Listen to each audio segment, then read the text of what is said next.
orígenes de la piratería y los piratas. Y si te dijera que la piratería no comenzó en el Caribe con Jack Sparrow, ni con calaveras ondeando en velas negras, la historia real de los piratas es mucho más antigua, brutal y sorprendente de lo que imaginas. La verdadera historia detrás del mito. Cuando pensamos en piratas, casi todos imaginamos playas del Caribe, ron, loros en el hombro y un tesoro enterrado en una isla secreta. Pero la piratería es tan vieja como la navegación misma. Desde que los seres humanos aprendieron a construir barcos y comercializar a través de mares y ríos, aparecieron otros que decidieron que era más fácil robar que trabajar. Y lo interesante es que al principio los piratas no eran simples criminales. En muchas épocas fueron usados por los gobiernos como armas secretas, como peones de un tablero mundial donde los reyes y emperadores preferían que otros hicieran el trabajo sucio. Así que hoy vamos a destapar cómo surgió la piratería, quiénes fueron los primeros piratas, qué los movía y cómo pasaron de ser guerreros del mar a leyendas inmortales. La piratería en la antigüedad. La piratería no es exclusiva de Europa o América. Existen registros de saqueos en el mar desde hace más de 3000 años. En el Mediterráneo, hacia el 1200 a.C., surgieron grupos llamados pueblos del mar. No era un solo pueblo, sino coaliciones de tribus que atacaban barcos egipcios, hiitas y micénicos. Eran tan temidos que hasta Ramsés III, faraón de Egipto, tuvo que enfrentarlos en batallas navales para proteger sus costas. Grecia antigua. Para los griegos la piratería era algo muy normal, incluso héroes de la mitología, como Ulises, participaban en saqueos navales.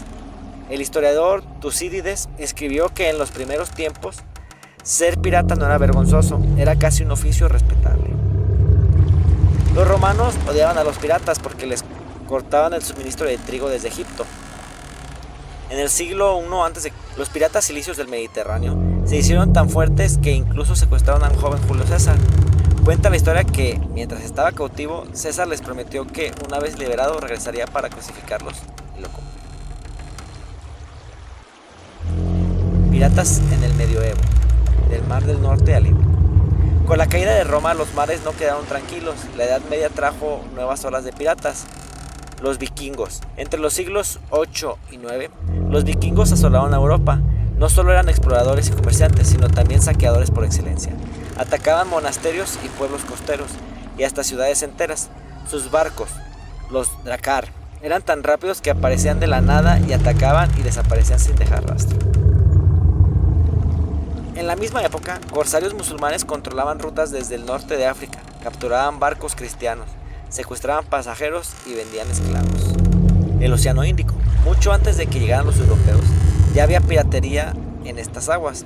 Comerciantes árabes y persas tenían que lidiar con bandas que se lanzaban desde las costas de India y el Cuerno de África. Asia. Los primeros samuráis y el terror de Woku. En el oriente la piratería tenía características muy distintas, pero igual de violentas. Los Woku. Desde el siglo XIII, grupos de piratas conocidos como los Woku, en su mayoría japoneses, aunque también chinos y coreanos, aterrorizaban las costas de China y Corea. Estos piratas saqueaban aldeas enteras, quemaban templos y se llevaban cargamentos de seda y arroz. En el siglo XVI se volvieron tan poderosos que el Imperio Ming organizó enormes campañas militares para combatirlos.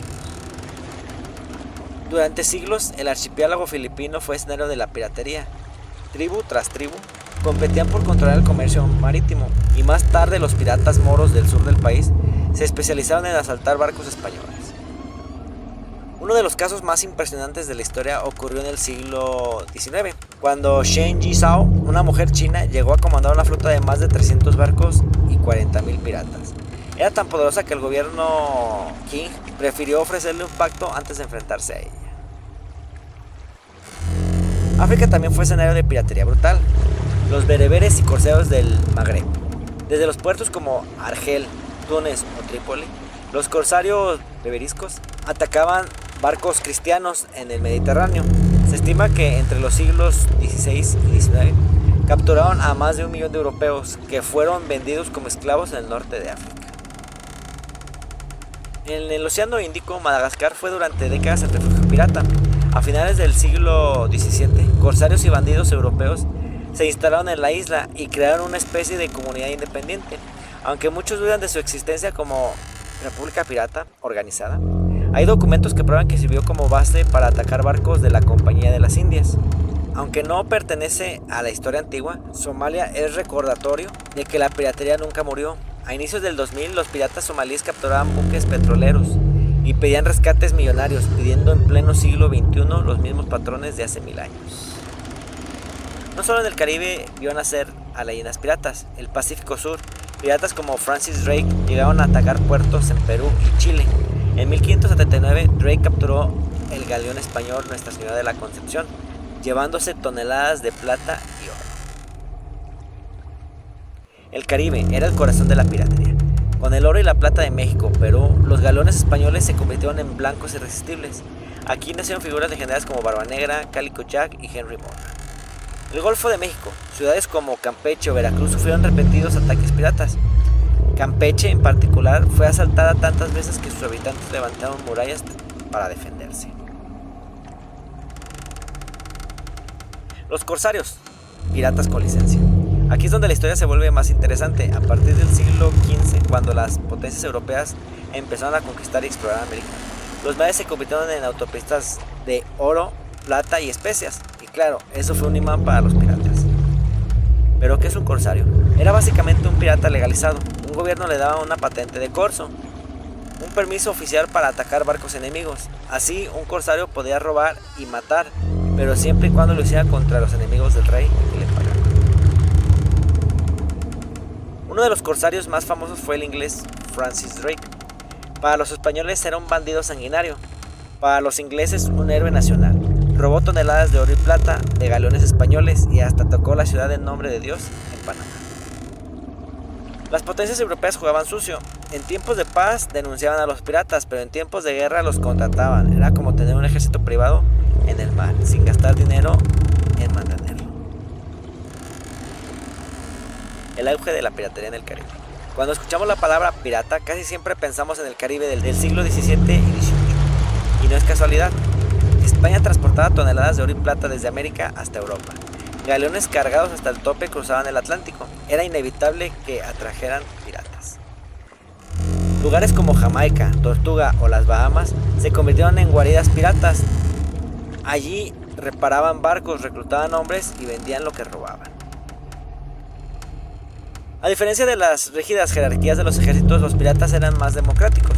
Elegían a sus capitanes, repartían el botín según los acuerdos y hasta compensaban a los heridos con dinero. En cierto modo, los barcos piratas fueron una especie de sociedad alternativa. El problema que cambió todo. Aquí entra el giro de la historia. Al principio los piratas eran tolerados porque debilitaban a los enemigos de cada corona, pero cuando se hicieron demasiado fuertes se convirtieron en un problema para todos. Los ataques piratas no solo afectan a España, también golpeaban al comercio inglés, francés y holandés. Los ataques a puertos y ciudades costeras hicieron que las colonias vivieran en constante miedo. Lo que empezó como una herramienta de guerra se volvió una amenaza global. La caza de piratas. Para el siglo XVIII, las potencias europeas decidieron acabar con la piratería. Persecuciones masivas en Inglaterra, España y Francia comenzaron a enviar flotas para cazar a los piratas. Capturar a un pirata no era suficiente, los colgaban en plazas públicas, dejaban sus cuerpos como advertencia y borraban poco a poco el mito de que eran invencibles. Con estas persecuciones, la era dorada de la piratería, aproximadamente entre 1650 y 1730, llegó a su fin. El legado inmortal de los piratas. Aunque los gobiernos lograron derrotarlos, la piratería nunca desapareció del todo. Y más interesante aún, los piratas se transformaron en mito. Canciones marineras, leyendas de tesoros enterrados y más tarde novelas como La Isla del Tesoro o películas como Piratas del Caribe mantienen vivo el mito. En muchos sentidos los piratas representan rebeldía contra el sistema. Eran criminales, sí, pero también hombres que desafiaban a los imperios más poderosos de su época. Hoy, en lugares como Somalia o el sudeste asiático, la piratería sigue existiendo. Claro, no llevan espadas ni banderas, con calaveras, pero el concepto es el mismo, aprovecharse de los mares para robar.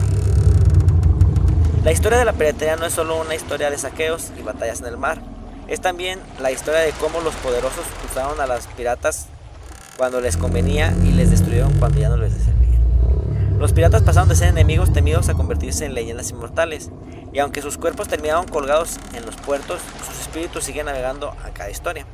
Cada película y cada mito que nos recuerda que En algún rincón del mar siempre habrá alguien dispuesto a desafiar el orden establecido.